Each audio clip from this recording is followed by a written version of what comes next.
You're familiar with the song, Walang sino man ang nabubuhay para sa sarili. Think about it. Reflect about it. Walang sino man ang nabubuhay para sa sarili lamang. Walang sino man ang namamatay para sa sarili lamang. That is from the letter of St. Paul to the Romans, if I'm not mistaken.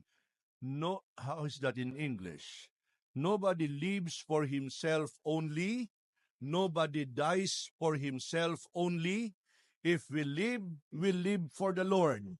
And if we die as his servants.